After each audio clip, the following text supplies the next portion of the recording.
Hi friends, welcome back to Ammu's learning. ഇന്ന് നമുക്ക് 7th സ്റ്റാൻഡേർഡിലെ basic science പഠിക്കാം. ഇന്ന് നമ്മൾ പഠിക്കുന്നത് 3rd ചാപ്റ്ററായ ആസിഡ്സ് ആൻഡ് ആൽക്കലീസിൽ നിന്നുള്ള സെക്കൻഡ് പാർട്ടാണ്. ഫസ്റ്റ് പാർട്ട് കാണാത്തവർ അതുകൂടി കാണുക. ഫസ്റ്റ് പാർട്ടിൽ നമ്മൾ എന്താ പഠിച്ചത്? ആസിഡ്സിന്റെ കുറച്ച് പ്രോപ്പർട്ടീസ് പഠിച്ചു അല്ലേ?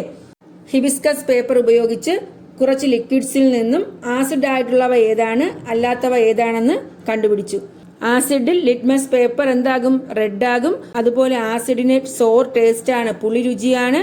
വീക്ക് ആസിഡുമുണ്ട്, സ്ട്രോങ് ആസിഡുമുണ്ട്. ഫുഡ് സബ്സ്റ്റൻസിലൊക്കെ കാണുന്നത് വീക്ക് ആസിഡാണ്. ലബോറട്ടറീസിൽ ഉപയോഗിക്കുന്ന ആസിഡ്സ് ഒക്കെ സ്ട്രോങ് ആസിഡ് ആണെന്നും പറഞ്ഞു. ഓരോ ഫുഡ് സബ്സ്റ്റൻസിലും അടങ്ങിയിരിക്കുന്ന ആസിഡ് ഏതാണ്, അതുപോലെ ആസിഡ്സ് അല്ലെങ്കിൽ കെമിക്കൽസ് കൈകാര്യം ചെയ്യുമ്പോൾ ശ്രദ്ധിക്കേണ്ട കാര്യങ്ങളും നമ്മൾ പറഞ്ഞു നിർത്തി. ഇന്ന് നമ്മൾ പഠിക്കുന്നത് ആസിഡ്സ് ആൻഡ് മെറ്റൽസ് എന്ന പാർട്ടിൽ നിന്നാണ്. നമുക്ക് ആസിഡ്സിന്റെ കുറച്ച് കൂടുതൽ കാര്യങ്ങൾ ആക്ടിവിറ്റീസിലൂടെ പഠിക്കാം. ആസിഡ്സും മെറ്റൽസും തമ്മിലുള്ള റിയാക്ഷൻ ആണ് നമ്മൾ ആദ്യം പഠിക്കാൻ പോകുന്നത്. ഡൈല്യൂട്ട് ഹൈഡ്രോക്ലോറിക് ആസിഡും ഒരു കഷ്ണം സിങ്കും കൂടി ഒരു ടെസ്റ്റ് ട്യൂബിൽ എടുക്കുന്നു. Take a little dilute hydrochloric acid in a test tube and put a piece of zinc into it. ഒരു ടെസ്റ്റ് ട്യൂബിൽ ഡൈല്യൂട്ട് ഹൈഡ്രോക്ലോറിക് ആസിഡും, ഡൈല്യൂട്ട് ഹൈഡ്രോക്ലോറിക് ആസിഡ് എന്താണെന്ന് ഞാൻ പറഞ്ഞു. എന്താണ്? വീര്യം കൂടിയ ആസിഡിനെ കോൺസെൻട്രേറ്റഡ് ഹൈഡ്രോക്ലോറിക് ആസിഡ് എന്ന് പറയും. അതിനെ നമ്മൾ വീര്യം കുറയ്ക്കാനായിട്ട് വെള്ളം ചേർക്കും, നേർപ്പിക്കും. അതിനെയാണ് ഡൈല്യൂട്ട് ഹൈഡ്രോക്ലോറിക് ആസിഡ് എന്ന് പറയുന്നത്. അതൊരു ടെസ്റ്റ് ട്യൂബിൽ എടുക്കുക. അതിൽ ഒരു കഷ്ണം സിങ്ക് ഇടുക. സിങ്ക് എന്ന് പറയുന്നത് മെറ്റലാണ്. സിങ്ക്, കോപ്പർ, അലൂമിനിയം, മെഗ്നീഷ്യം, ഇങ്ങനെ ധാരാളം മെറ്റൽസ് ഉണ്ട്. അപ്പോൾ ഇവിടെ നമ്മൾ എടുക്കുന്നത് സിങ്ക് എന്ന മെറ്റലാണ് എടുക്കുന്നത്. മനസ്സിലായോ? അത് കഴിഞ്ഞിട്ട് close the mouth of the test tube with the thumb for some time. കുറച്ച് സമയം ആ ടെസ്റ്റ് ട്യൂബിനെ തമ്പ് കൊണ്ട് ഇങ്ങനെ അടച്ചു പിടിക്കുക. Hold a lighted match stick at the mouth of the test tube and remove the thumb. ഒരു കത്തിച്ച തീപ്പെട്ടി കൊള്ളി ആ ടെസ്റ്റ് ട്യൂബിന്റെ മൗത്തിലോട്ട് കാണിച്ചിട്ട് തമ്പ് റിമൂവ് ചെയ്യുക.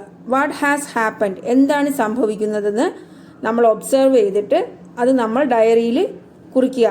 മനസ്സിലായോ? ഒബ്സർവേഷൻ സയൻസ് ഡയറിയിൽ കുറിക്കണം. ഇത് നമ്മൾ എക്സ്പെരിമെന്റ് ആയിട്ടാണ് ചെയ്യാൻ പോകുന്നത്. ഒരു ആസിഡ് മെറ്റലുമായിട്ട് റിയാക്ട് ചെയ്താൽ എന്ത് സംഭവിക്കും? എക്സ്പെരിമെന്റ് എഴുതുന്നതിന് മുന്നേ ഞാൻ അതിന്റെ ഒബ്സർവേഷനും കൂടി പറയാം.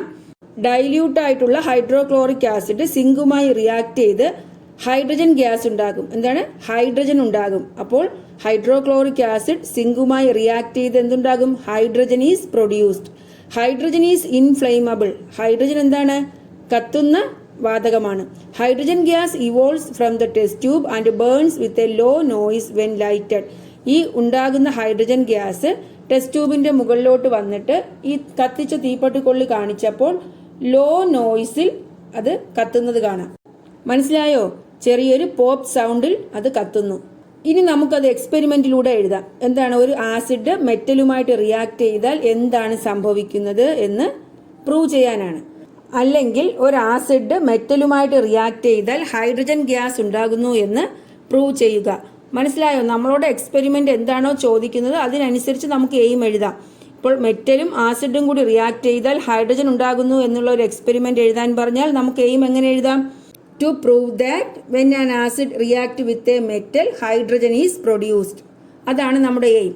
എന്നാൽ ഒരു മെറ്റലും ആസിഡും കൂടി റിയാക്ട് ചെയ്യുമ്പോൾ അവിടെ ഉണ്ടാകുന്ന ചേഞ്ചസ് എന്താണെന്ന് ഒരു എക്സ്പെരിമെന്റിലൂടെ എഴുതാൻ പറഞ്ഞാൽ നമുക്ക് എയിം എങ്ങനെ എഴുതാം? To understand the changes that take place when metals react with acids. മനസ്സിലായോ?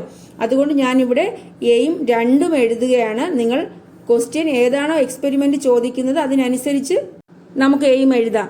ഇനി ഒന്ന് ഞാൻ തരുമ്പോൾ അടുത്തത് തന്നില്ല എന്ന് വേണ്ട. അതുകൊണ്ടാണ് ഈ ക്വസ്റ്റ്യൻ രണ്ട് രീതിയിൽ ചോദിക്കാം എക്സ്പെരിമെന്റ്. അപ്പോൾ അതിനനുസരിച്ചുള്ള എയിം നിങ്ങൾ എഴുതുക. അപ്പോൾ മനസ്സിലായല്ലോ? നമുക്ക് എക്സ്പെരിമെന്റ് എഴുതാം. Aim to prove that when an acid react with a metal hydrogen is produced, or to understand the changes that take place when metals react with acids. മനസ്സിലായോ? മെറ്റീരിയൽസ് റിക്വയർഡ് എന്തൊക്കെ എഴുതാം? Test tube, dilute hydrochloric acid, piece of zinc and match box. Procedure എന്താ? Take dilute hydrochloric acid in a test tube and put a piece of zinc into it. Dilute hydrochloric acid ഒരു test ട്യൂബിൽ എടുത്തിട്ട് ഒരു piece zinc അതിലോട്ട് ഇടുക. Close the mouth of the test tube with a thumb for some time. Test ട്യൂബിന്റെ mouth ഭാഗം thumb വെച്ച് കുറച്ചു നേരം അടച്ചു പിടിക്കുക. Hold a lighted matchstick at the mouth of the test tube and remove the thumb. ഒരു കത്തിച്ച തീപ്പെട്ടിക്കൊള്ളി ടെസ്റ്റ് ട്യൂബിന്റെ വായ്ഭാഗത്ത് കൊണ്ടുവന്നിട്ട് തമ്പ് റിമൂവ് ചെയ്യുക. ഇത്രയാണ് പ്രൊസീജിയർ. ഇനി നമുക്ക് എഴുതേണ്ടത് ഒബ്സർവേഷൻ ആണ്. നമ്മൾ അവിടെ എന്താണ് കാണുന്നത്?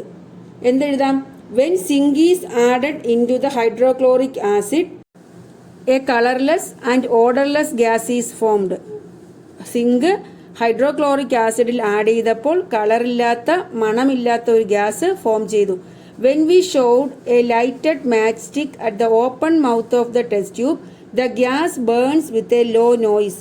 കത്തിച്ച തീപ്പെട്ടിക്കൊള്ളി ടെസ്റ്റ് ട്യൂബിന്റെ മൗത്ത് ഭാഗത്ത് കാണിച്ചപ്പോൾ ചെറിയ ശബ്ദത്തോടു കൂടി കത്തുന്നത് കാണാം. ആ ഗ്യാസ് കത്തുന്നു. അപ്പോൾ നമ്മൾ അവിടെ എന്താ കണ്ടത്? ഹൈഡ്രോക്ലോറിക് ആസിഡും സിങ്കും കൂടി ആഡ് ചെയ്തപ്പോൾ അവിടെ കളർലെസ് ഓർഡർലെസ് ഗ്യാസ് ഉണ്ടായി. പിന്നെ ലൈറ്റഡ് മാസ്റ്റിക് മൗത്ത് ഭാഗത്തോട്ട് കൊണ്ടുവന്നപ്പോൾ ആ ഗ്യാസ് ലോ നോയ്സിൽ കത്തുന്നതും കാണാം. മനസ്സിലായോ? ഇതിൽ നിന്നും നമുക്ക് ഇൻഫറൻസ് എന്തെഴുതാം? നമുക്ക് അതിൽ നിന്നും മനസ്സിലായ കാര്യമാണ് inference. From this experiment, we can prove that when dilute hydrochloric acid reacts with zinc, hydrogen is produced. Hydrochloric acid സിങ്കുമായിട്ട് റിയാക്ട് ചെയ്യുമ്പോൾ ഹൈഡ്രജൻ ആണ് അവിടെ ഉണ്ടാകുന്നത്. Hydrogen is inflammable. ഹൈഡ്രജൻ എന്ന് വെച്ചാൽ എന്താണ്? കത്തുന്നതാണ്. It is the hydrogen gas that evolves by the reaction between dilute hydrochloric acid and zinc and burns with a low noise when lighted. Hydrogen gas ആണ് hydrochloric ആസിഡും സിങ്കുമായിട്ട് react ചെയ്തപ്പോൾ അവിടെ ഉണ്ടായ ഗ്യാസ് എന്ന് പറയുന്നത്. അത് മാച്ച് സ്റ്റിക്ക് ലൈറ്റ് ചെയ്തപ്പോൾ ലോ നോയ്സിൽ കത്തുന്നു. അപ്പോൾ ഹൈഡ്രോക്ലോറിക് ആസിഡും സിങ്കുമായിട്ട് റിയാക്ട് ചെയ്തപ്പോൾ ഹൈഡ്രജൻ ഉണ്ടായി എന്ന് നമ്മൾ പ്രൂവ് ചെയ്തു. അതുപോലെ തന്നെ ആസിഡും മെറ്റലും തമ്മിൽ റിയാക്ട് ചെയ്താൽ എന്താണ് സംഭവിക്കുന്നത് എന്നും ഈ എക്സ്പെരിമെന്റിലൂടെ നമുക്ക് പ്രൂവ് ചെയ്യാൻ പറ്റി. അതുപോലെ ഹൈഡ്രോക്ലോറിക് ആസിഡും സിങ്കും തന്നെ വേണമെന്നില്ല. ഏത് ആസിഡും ഏത് മെറ്റലുമായിട്ട് ചേർന്നാലും അവിടെ ഉണ്ടാകുന്നത് ഹൈഡ്രജനും പിന്നെ ഒരു സോൾട്ടുമാണ്. സോൾട്ട് എന്ന് പറയുമ്പോൾ നമ്മൾ എടുക്കുന്ന മെറ്റൽ, അതായത് സിങ്ക്, ആ ഹൈഡ്രോക്ലോറിക് ആസിഡിൽ ക്ലോറിനുമായിട്ട് ചേർന്ന് സിങ്ക് ക്ലോറൈഡ് ഉണ്ടാകും. ആ സിങ്ക് ക്ലോറൈഡിനെ സോൾട്ട് എന്നാണ് പറയുന്നത്. പിന്നെ ഹൈഡ്രജനും ഞാനിവിടെ എഴുതിയിരിക്കുന്നത് നോക്കൂ. Hydrochloric acid plus zinc. Zinc ക്ലോറിനുമായിട്ട് ചേർന്ന് സിങ്ക് ക്ലോറൈഡ് പ്ലസ് ബാക്കിയുള്ളത് എന്താണ്? ഹൈഡ്രജൻ. അങ്ങനെയാണ് ഹൈഡ്രജൻ പ്ലസ് സിങ്ക് ക്ലോറൈഡിനെ സോൾട്ട് എന്ന് പറയുന്നത്. ഇനി നിങ്ങളോട് പറയുന്നത് ഈ സെയിം എക്സ്പെരിമെന്റ് സൾഫ്യൂറിക് ആസിഡും മെറ്റൽസ് ആയ സിങ്ക്, മെഗ്നീഷ്യം ആൻഡ് അലൂമിനിയം അതുപയോഗിച്ച് ചെയ്യാനാണ്. ഇവിടെ ഹൈഡ്രോക്ലോറിക് ആസിഡിന് പകരം സൾഫ്യൂറിക് ആസിഡ് ആകുന്നു. സിങ്കായ മെറ്റലിന് പകരം സിങ്ക്, മെഗ്നീഷ്യം, അലൂമിനിയം ഇത്രയും കാര്യങ്ങൾ ഉപയോഗിക്കാം. ഇവിടെ സൾഫ്യൂറിക് ആസിഡും സിങ്കുമായിട്ട് ചേരുമ്പോൾ സിങ്ക് സൾഫേറ്റ് പ്ലസ് ഹൈഡ്രജൻ, മെഗ്നീഷ്യവും സൾഫ്യൂറിക് ആസിഡുമായിട്ട് ചേരുമ്പോൾ magnesium sulphate plus hydrogen, aluminium sulphuric ആസിഡുമായിട്ട് റിയാക്ട് ചെയ്യുമ്പോൾ അലൂമിനിയം സൾഫേറ്റ് പ്ലസ് ഹൈഡ്രജൻ. നിങ്ങൾ ഈ പിക്ചർ നോക്കൂ. Let's make a hydrogen balloon. ഒരു ഹൈഡ്രജൻ ബലൂൺ ഉണ്ടാക്കാം. എങ്ങനെയാണ് ഹൈഡ്രജൻ ബലൂൺ ഉണ്ടാക്കുന്നത്?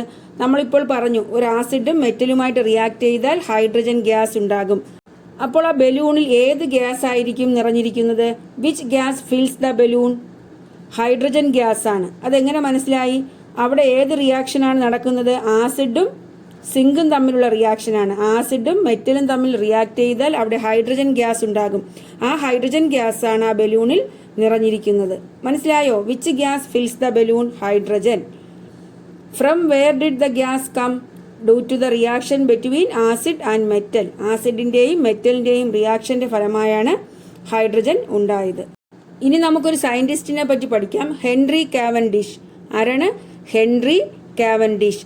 It was discovered as early as in the 16th century that an inflammable gas is produced when some metals react with acid. This gas was first identified by the British scientist Henry Cavendish. It was Lavoisier who named this gas as hydrogen. The meaning of the word hydrogen is water producing.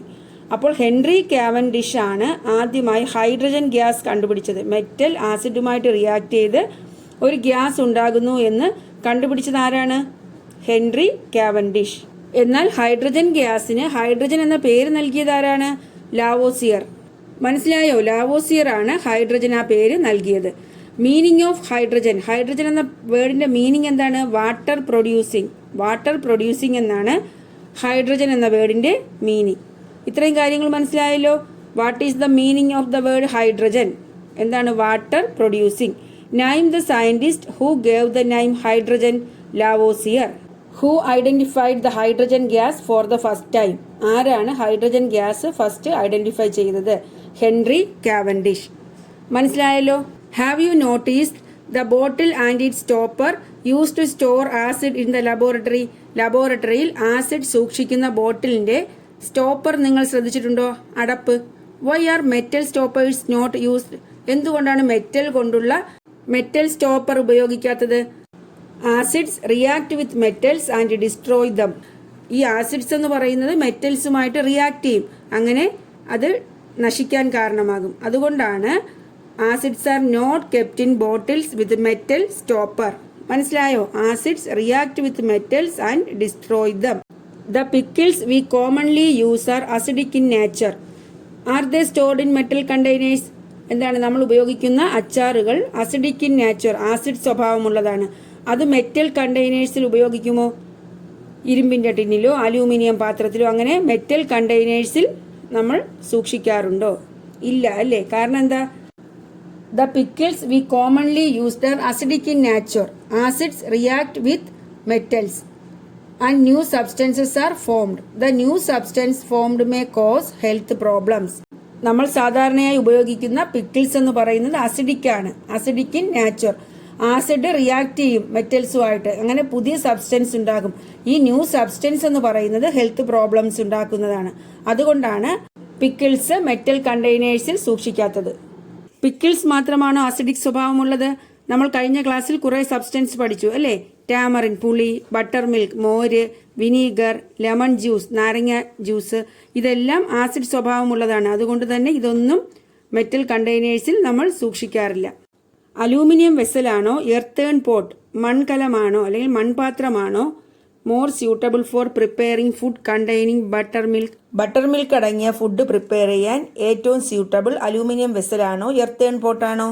Earthen pot അല്ലേ? മൺപാത്രമാണ് ഏറ്റവും നല്ലത്. കാരണം എന്താ? Aluminium vessel എന്ന് പറയുന്നത് മെറ്റലാണ്. Aluminium ഒരു മെറ്റലാണ്. അടുത്ത് പഠിക്കാൻ പോകുന്നത് എഗ് ഷെല്ലും ആസിഡും തമ്മിലുള്ള റിയാക്ഷനാണ്. മുട്ടത്തോടും ആസിഡും. ഈ എഗ് ഷെൽ, അതുപോലെ ചോക്ക്, മാർബിൾ, ഇതൊക്കെ എന്താണ്? കാൽസ്യം കാർബണേറ്റ് ആണ്. ഏതൊക്കെയാണ്? എഗ് ഷെൽ മുട്ടത്തോട്, അതുപോലെ ചോക്ക്, മാർബിൾ, ഇതിലൊക്കെ അടങ്ങിയിരിക്കുന്ന കെമിക്കൽ ഏതാണ്? Calcium carbonate. അപ്പോൾ ഈ കാൽസ്യം കാർബണേറ്റ് ആസിഡുമായിട്ട് റിയാക്ട് ചെയ്യുമ്പോൾ എന്താണ് സംഭവിക്കുന്നതെന്ന് നോക്കാം. Take dilute sulphuric acid in a test tube and add pieces of egg shell into it. Bring a lighted match stick above the test tube. എന്താ ചെയ്യേണ്ടത്?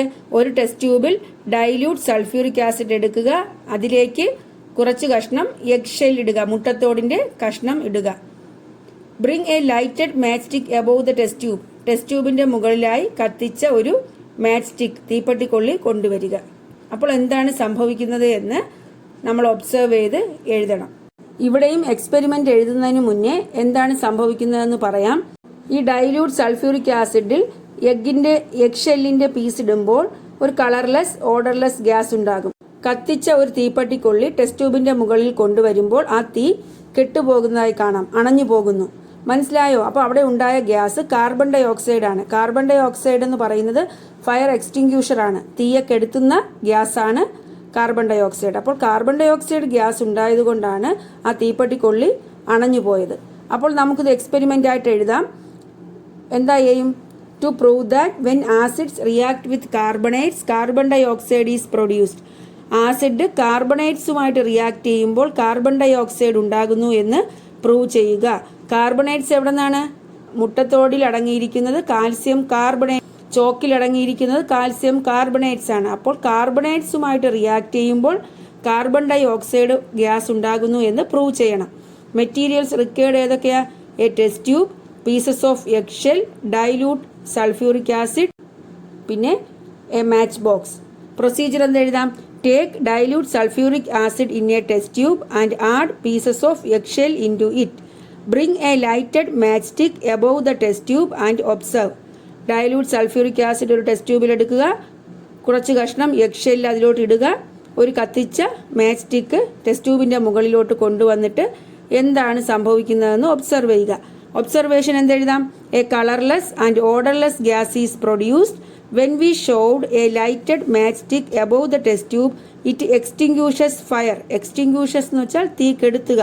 ഈ എക്സ്പെരിമെന്റിൽ നിന്നും എന്താ മനസ്സിലായത്? ഇൻഫറൻസ് എന്തെഴുതാം? From this experiment we can prove that when acids react with carbonates carbon dioxide is produced. എന്താണ്? Acid കാർബണേറ്റുമായിട്ട് റിയാക്ട് ചെയ്യുമ്പോൾ കാർബൺ ഡൈ ഓക്സൈഡ് പ്രൊഡ്യൂസ് ചെയ്യും. Carbon dioxide is A gas which extinguishes fire. Carbon dioxide തീയെ കെടുത്തുന്ന gas ആണ്. അപ്പോൾ നമുക്ക് എന്തെഴുതാം? ആസിഡ്സ് പ്ലസ് കാർബണേറ്റ് എന്താണ്? Salt plus water plus carbon dioxide. അതായത് ഇവിടെ സൾഫ്യൂറിക് ആസിഡും കാൽസ്യം കാർബണേറ്റുമായിരുന്നു. അപ്പോൾ ഇതിൽ നിന്നും കാൽസ്യം സൾഫേറ്റ് എന്ന സോൾട്ടും പിന്നെ വാട്ടറും കാർബൺ ഡൈ ഓക്സൈഡും ഉണ്ടാകും. Acids plus carbonate equal to salt plus water plus carbon dioxide. മനസ്സിലായല്ലോ?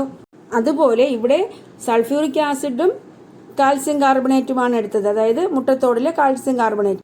സൾഫ്യൂറിക് ആസിഡിന് പകരം ഹൈഡ്രോക്ലോറിക് ആസിഡും അതുപോലെ ഏതെങ്കിലും കാർബണേറ്റ് നമുക്ക് എടുക്കാം. ഹൈഡ്രോക്ലോറിക് ആസിഡാണ് എടുക്കുന്നതെങ്കിൽ ഇവിടെ കാൽസ്യം ക്ലോറൈഡാണ് ഉണ്ടാകുന്നത്. സൾഫ്യൂറിക് ആസിഡിൽ സൾഫേറ്റ് ഉള്ളത് കൊണ്ടാണ് കാൽസ്യം സൾഫേറ്റ് ഉണ്ടായത് സോൾട്ടായിട്ട്. ഹൈഡ്രോക്ലോറിക് ആസിഡാണ് എടുക്കുന്നതെങ്കിൽ കാൽസ്യം കാർബണേറ്റിലെ കാൽസ്യം ക്ലോറിനുമായിട്ട് ചേർന്ന് calcium chloride plus water plus carbon dioxide. മനസ്സിലായോ? ഏത് ആസിഡും ഏത് കാർബണേറ്റും എടുക്കാം. അതുപോലെ നേരത്തെ പറഞ്ഞ എക്സ്പെരിമെൻറ്റിൽ ഏത് ആസിഡും ഏത് മെറ്റൽ വേണമെങ്കിലും എടുക്കാം. അപ്പോൾ ഇത്രയും കാര്യങ്ങളാണ് ഇന്നത്തെ ക്ലാസ്സിൽ ഉൾപ്പെടുത്തിയിരിക്കുന്നത്. ഇന്ന് നമ്മൾ മെയിനായിട്ടും പഠിച്ചത് ആസിഡും മെറ്റൽസും തമ്മിലുള്ള റിയാക്ഷനും ആസിഡും കാർബണേറ്റ്സും തമ്മിലുള്ള റിയാക്ഷനുമാണ്. നിങ്ങൾക്ക് എൻ്റെ ക്ലാസ് ഇഷ്ടപ്പെട്ടു എങ്കിൽ നിങ്ങൾ എൻ്റെ ചാനൽ സബ്സ്ക്രൈബ് ചെയ്യുക, നിങ്ങളുടെ ഫ്രണ്ട്സിനൊക്കെ ഷെയർ ചെയ്യുക. Thanks for watching Ammu's learning.